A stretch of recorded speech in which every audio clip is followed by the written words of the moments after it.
All this month at It's a Free Country, we're on a search for independent voters. These are the voters who are leaving the Democratic and Republican parties, who are dissatisfied with what's happening in Washington, and were hugely decisive in 2008. So we want to look at how they might factor in 2012. There are a number of groups trying to organize these voters, but their approaches show that they're defining them differently and really have different conclusions about what they actually want.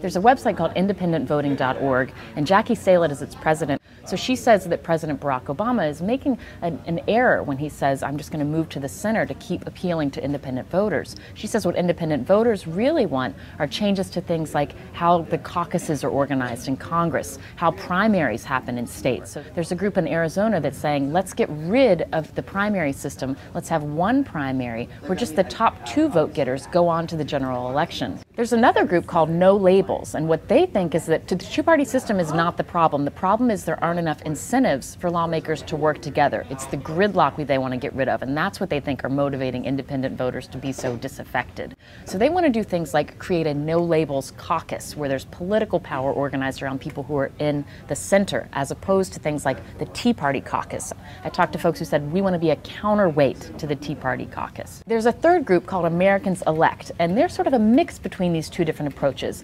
They are making the case that the two-party primary system is not working, that it's not serving disaffected voters' needs, but they also assume that there is some coherent political philosophy underlying all these voters that all these voters could get around. Let's nominate a candidate through the internet and then get that on the ballot in the general election who would run against whoever the Democratic or Republican nominee is. So these 3 different approaches are all diagnosing the problem of why people are leaving the Republican and the Democratic parties differently. And then of course you've got the Republicans and the Democrats trying to figure out how to appeal to these voters as well, because they need them to win the presidential contest in 2012.